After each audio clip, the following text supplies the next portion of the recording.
upload the recorded lectures as media lectures. I'm sorry to not to have you in contact while I give my lecture. So nothing to worry. So I'll be in touch with you through online, through the forum, and I shared already my phone number and my mail ID.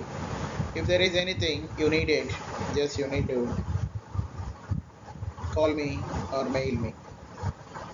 So if you want to be added on the WhatsApp group, you can send me the WhatsApp messages also. The same number I'm using for my WhatsApp as well.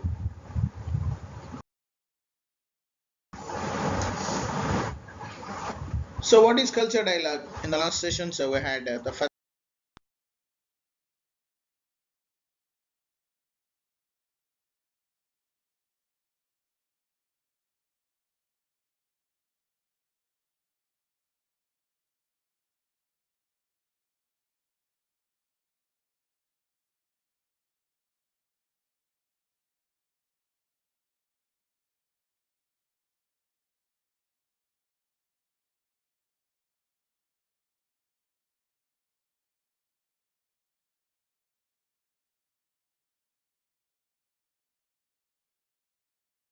6, 7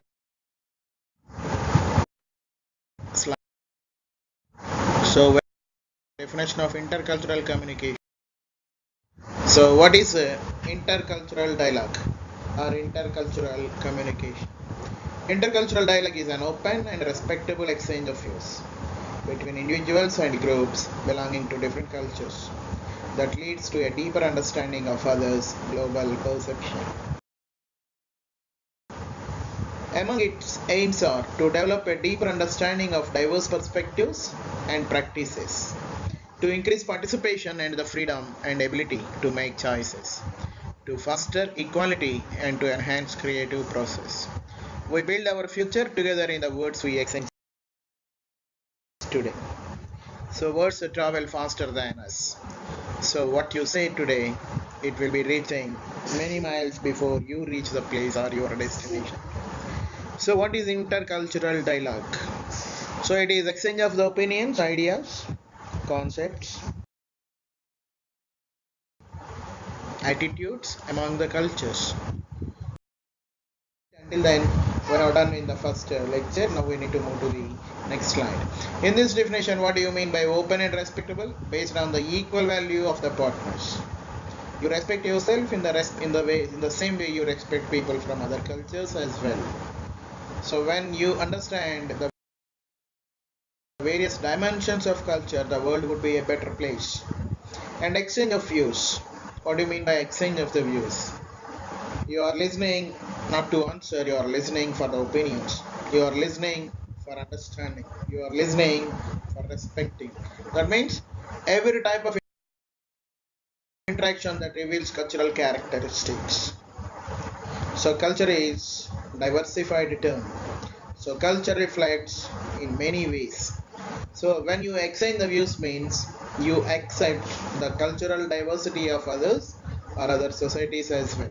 What do you mean by groups? Groups stand for every type of collective that can act through its representatives. Maybe families, maybe community, maybe associations, maybe people. What do you mean by culture? We have done this in the introduction itself, but we are here once again brushing up the meaning of the word culture. Culture includes everything relating to ways of life, customs, beliefs, and other things that have been passed on to us for generations. So they are not made all of a sudden. They have been assimilated and adapted for ages. So you carry on this culture from your forefathers, from your parents to your sons, your children, and your grandchildren. It has been passed from ages. That means you can't label it when it has formed and where it is molded, why it is going on, as well as the various forms of artistic creation. And the last word or the last conglomeration of the words or the phrase world perception. The idea of one world, one community. What do you mean by world? That stands for values and ways of thinking. So no two people think in the same way. For example, within a family, within a society, we have diversified views. We differ with our parents, we differ with our brothers and sisters. Our way of thinking is different from their way of thinking. Our attitudes, our likings are different from theirs. In the same way, if you take this as a big unit, the world, it will be having its own perceptions. So what do you mean by world perception? You're developing a perception. Perception means an idea that stands for values and ways of thinking. Okay, this is what we have done in the last lecture already. Just I have brushed it again for making you to familiar with what we are going to discuss today. So now let me move to the next slide. That is slide number.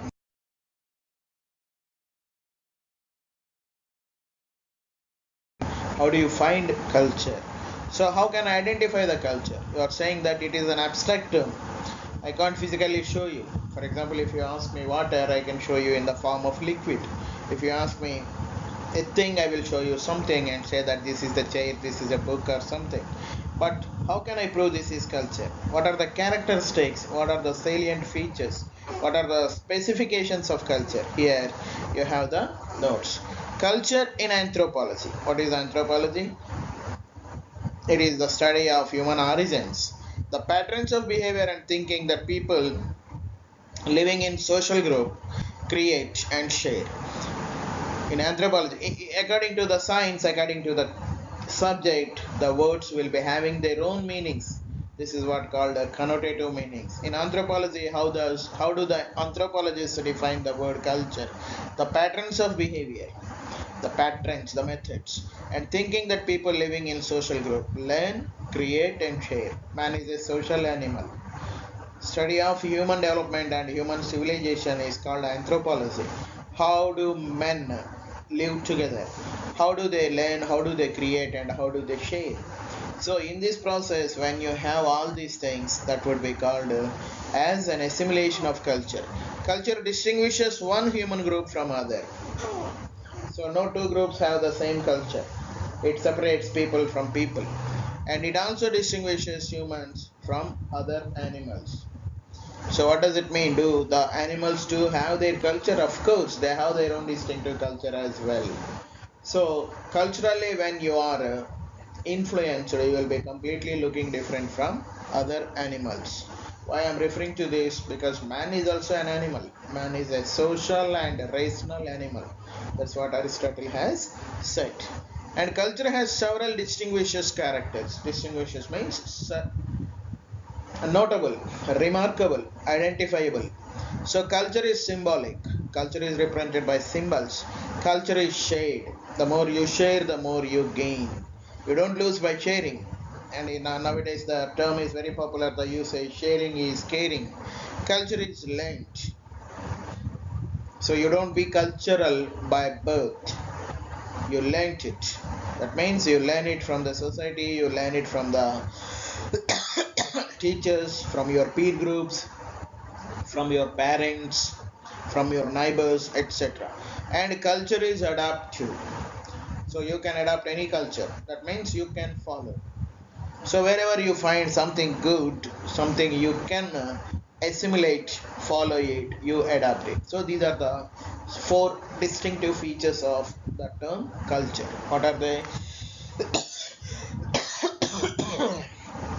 Culture is symbolic, culture is shared, and culture is learned, and culture is adaptive. Let me go to the next slide.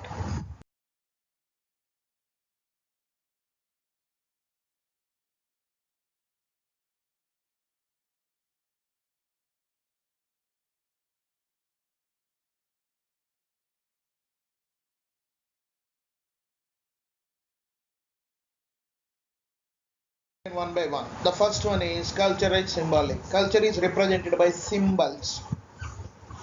So I can't show you what is culture, but it could be shown by various symbols. For example, you are having your Saudi national dress. It is your culture. Dress could be anything. Any piece of cloth that would be covering your body would be cloth. Sorry, a dress. But when I am showing this and say that it is part of your culture. So here the dress is used as a symbol to represent culture. People have culture primarily because they can communicate with and understand symbols. Symbols allow people to develop complex thoughts and to exchange those thoughts with others. For example, Arabic language is your culture. Your food is your culture. What you eat. Here, these are all the things that could be used as the symbols. And culture is shared. What does it mean? People living together in a society.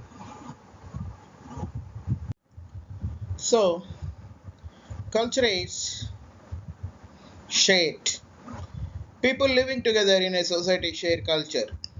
That means within the society, within the framework, people are having the same cultural values and dynamics. For example, almost all people living in United States share the English language because they speak in the same language, they write in the same language, dress in similar styles, eat many of the same foods, and celebrate many of the same holidays. The same in the Kingdom of Saudi Arabia. We use the same festivals and we follow the same system. We dress in the same manner, we speak the same language, we eat almost all identical food items.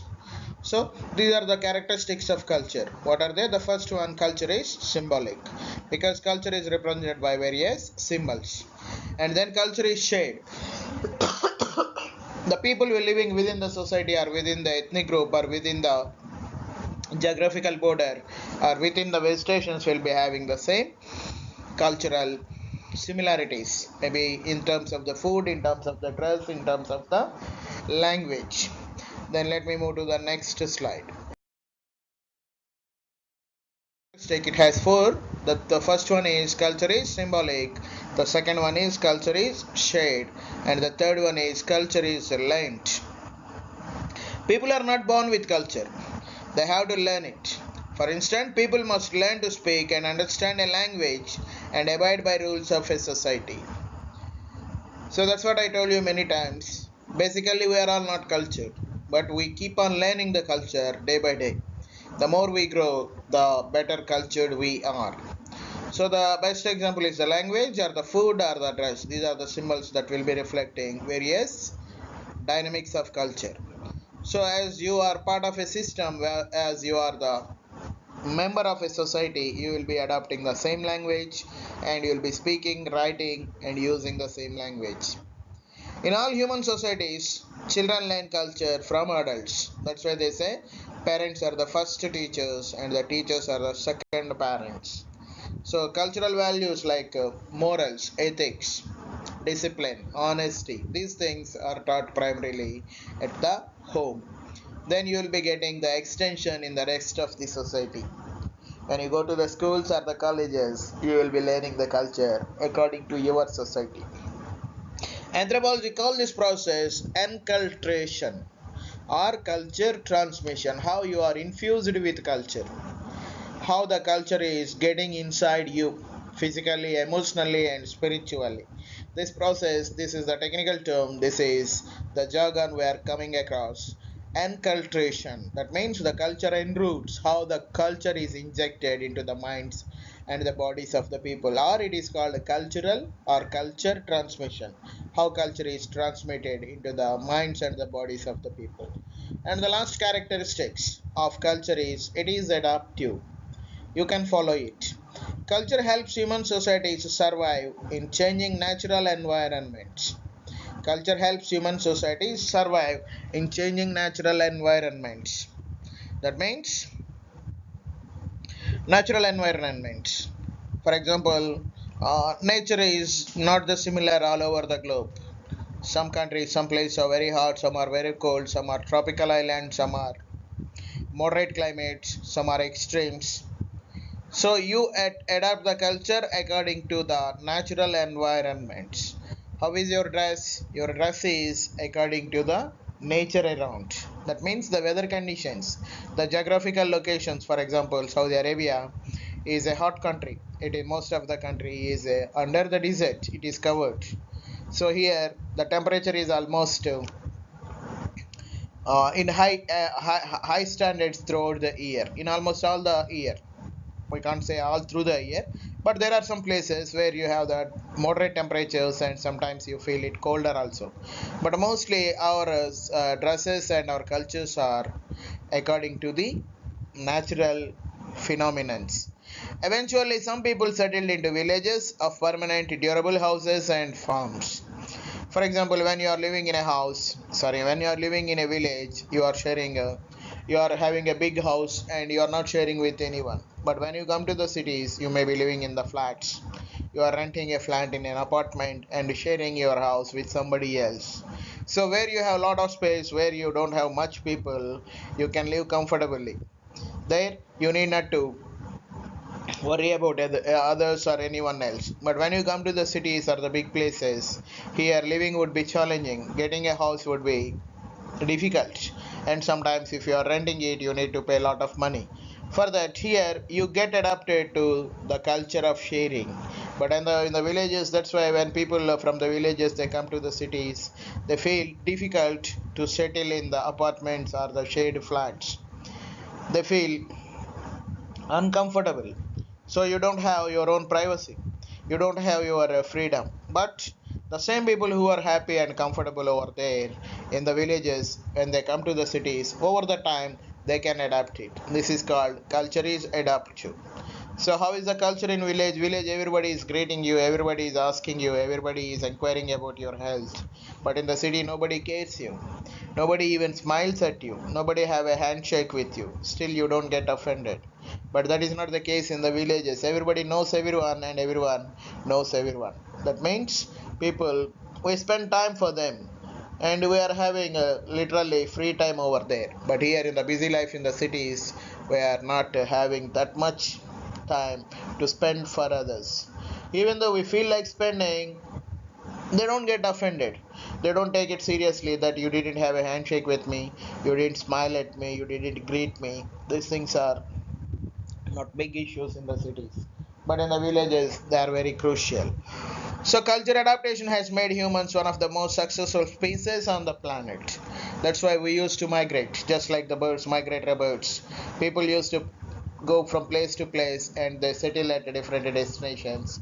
They get settled with those places and they get to know how things are going on over there. So in the course of the time, you know how to live over there, how to adapt over there. For example, I'm new to this culture. I came here 6 years ago, but now I am comfortable and I am feeling as if I am at my own place or at my home because I have adapted the culture. Even though I have different language, even though I have my own distinctive food varieties, even though my dress is different, my language is different, my manners are different, my ideas are different, I got adapted to the culture here. So this is assimilation. This is the quality, the best quality of the culture. That's why people move from place to place. They move from one society to another society. That means culture is learned. Anytime you can learn anything related to the cultural issues. That's why when you have this adaptability, when you are feeling comfortable with other cultures, you go there, you settle there, and you show yourself as a better human being. So these are the four. Then history, then values, social organizations, and language. Let me move to the next slide.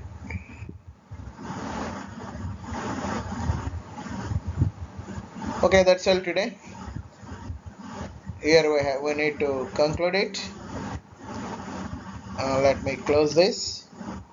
We can meet in the next lecture.